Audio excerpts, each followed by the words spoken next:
ফিলিস্তিন ইসরায়েল সংঘাত শুরুর পরপরই বিশ্বের বিভিন্ন দেশের বয়কটের মুখে পড়েছে কোমল পানীয় ব্র্যান্ড কোকা-কোলা। সম্প্রতি এই কোমল পানীয় ব্র্যান্ডের একটি বিজ্ঞাপন প্রচারে আসার পরপরই এ নিয়ে সমালোচনার ঝড় ওঠে নেট দুনিয়ায়। সমালোচনার মুখে পড়েন অভিনেতা শরাফ আহমেদ জীবন, শিমুল শর্মা, আব্দুল্লাহ আল সেন্টু প্রমুখ। কোকা-কোলার পাশাপাশি এবার বিজ্ঞাপনটির এই শিল্পীদেরও বয়কটের হুমকি দিচ্ছেন নেটিজেনরা। তুমুল সমালোচনার মুখে জীবন, শিমুল শর্মাদের করা বিজ্ঞাপন সরিয়ে নিয়েছে কোমল পানীয় ব্র্যান্ড কোকা-কোলা।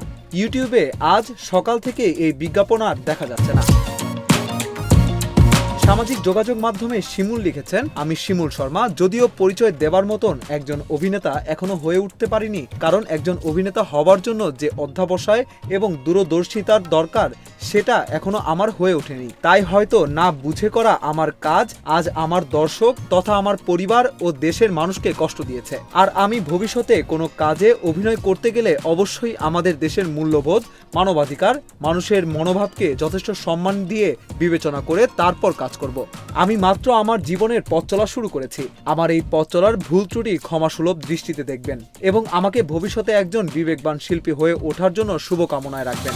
প্রোটিন, আয়রন ও ফাইবার সমৃদ্ধ প্রাণ টোস্টের আবেশে সবাই কাছে আসে।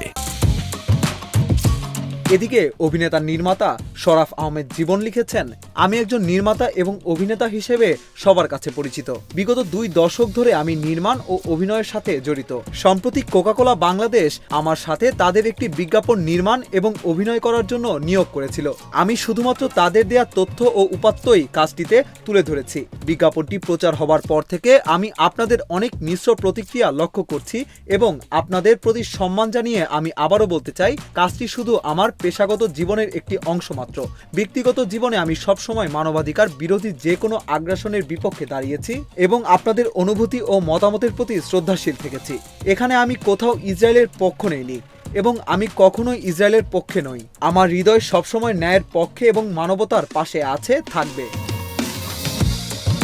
শিল্পীদের দেওয়া এসব পোস্টের মন্তব্য ঘরেও নেটিজেনদের মিশ্র প্রতিক্রিয়া দেখা গেছে। বিষয়টি উপলব্ধি করতে পারার জন্য অভিনয় শিল্পীদের ধন্যবাদ জানিয়েছেন অনেকে, আবার সেখানে অনেকে বিরূপ মন্তব্য করেছেন।